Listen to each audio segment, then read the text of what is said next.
Yesterday I shared with you a hard but blessed lesson that I learned through bereavement when the Lord called home my first wife, Lydia, after 30 years of happy marriage.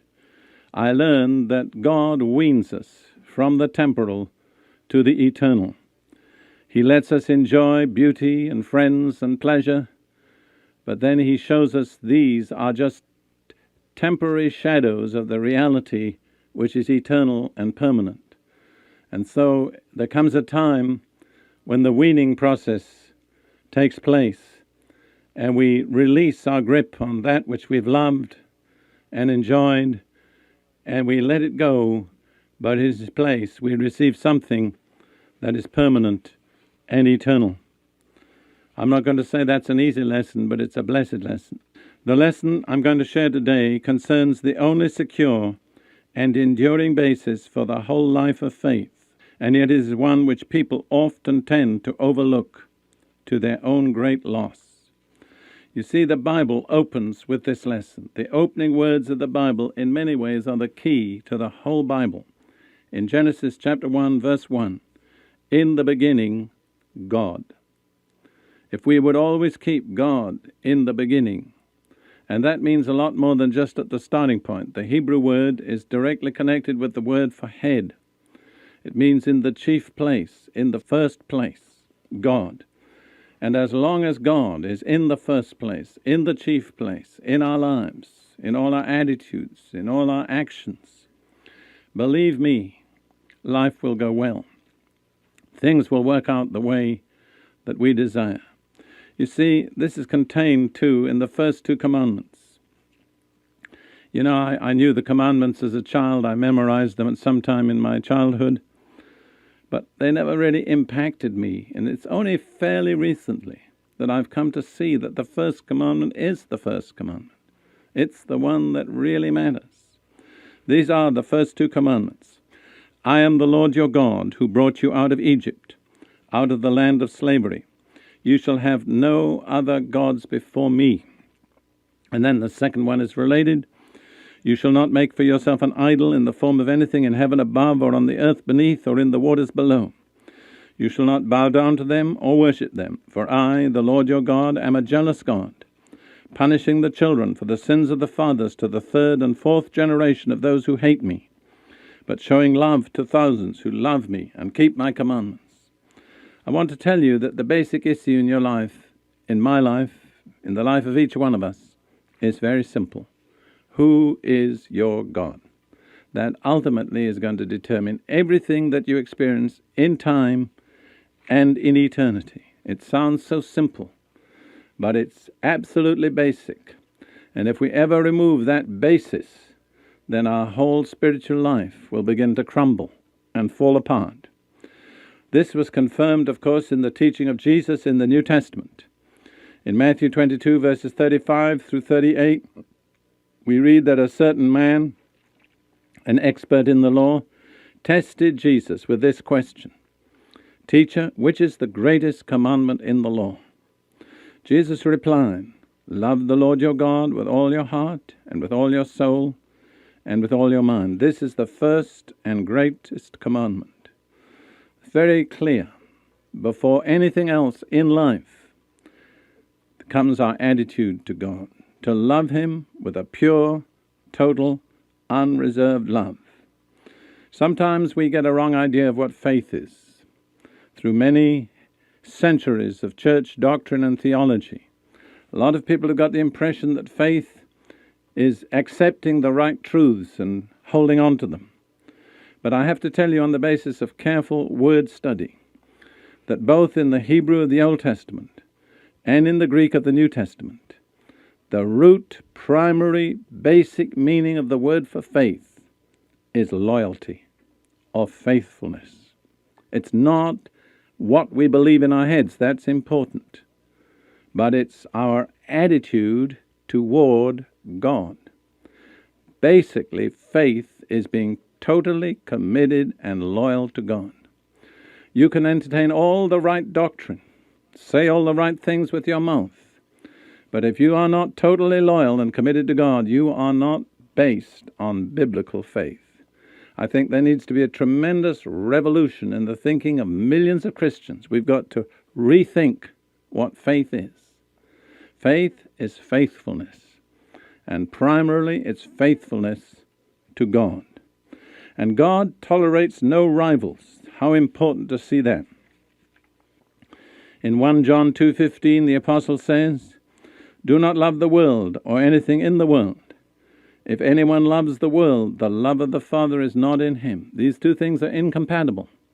Loving God and loving this world with its materialism and its rebellion and its sin and its self-pleasing. The two are incompatible. If you have one, you cannot have the other. And then in his epistle, James, in chapter 4, verse 4, he speaks about spiritual adultery. "You adulterous people, don't you know that friendship with the world is hatred toward God? Anyone who chooses to be a friend of the world becomes an enemy of God." That's plain talk. But you cannot mix them.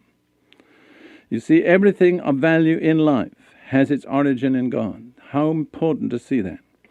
In Matthew chapter 4, verse 4, when Jesus was tempted by the devil, he answered, "It is written, man does not live on bread alone, but on every word that comes from the mouth of God." The only real source of life is God through his word. If we do not have the word coming from God, we have no real source of life. And then, again, going back to the epistle of James, in his first chapter, verses 16 through 18, he says this, "Don't be deceived, my dear brothers. Every good and perfect gift is from above, coming down from the Father of the heavenly lights, who does not change like shifting shadows.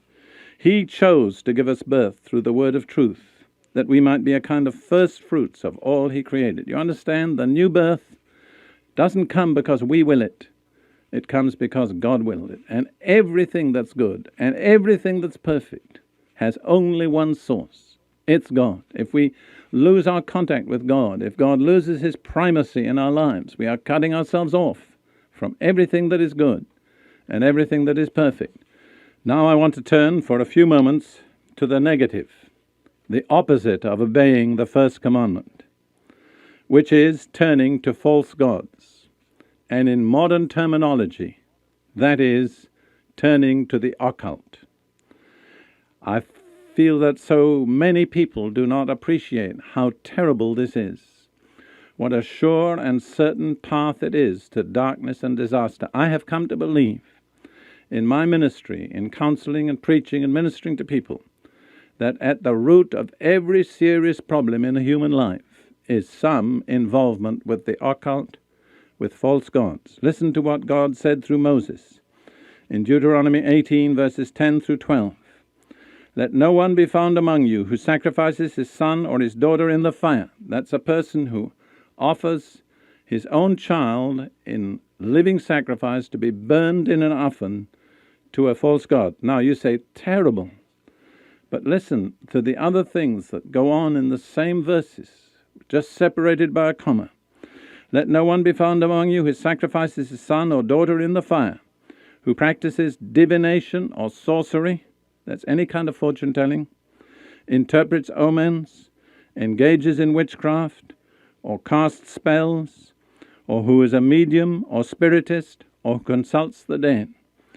Anyone who does these things is detestable to the Lord." We really need to give serious heed to that. The first commandment is total loyalty to God. Loyalty to God is incompatible with any other loyalty to other kinds of spiritual beings or forces. If we are in the one category, we cannot be in the other. And the ultimate way we acknowledge God as God is by worship. This again comes out in the temptation of Jesus in the wilderness. It says in Matthew chapter 4, verses 8 through 10, "Again the devil took him to a very high mountain and showed him all the kingdoms of the world and their splendor. 'All this I will give you,' he said, 'if you will bow down and worship me.' Jesus said to him, 'Away from me, Satan, for it is written, worship the Lord your God and serve him only.'" Worship is the ultimate indication of who is your God.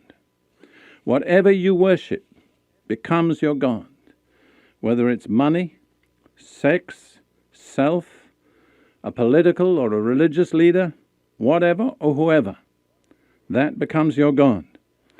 I heard a fellow minister talk about a certain man, and he said of him this: he's a self-made man and he worships his creator. You understand? He worshipped himself. Self was his God. Now I want to ask you, in your life, what place does God hold? Is he the beginning? Is he in the first place? Is he the source? Or do you perhaps need to make or renew a commitment to the one true God and say, you are my God, there is no other. You alone I will worship and serve. If you do that, you'll have a solid foundation for your life. Have Christians been lying?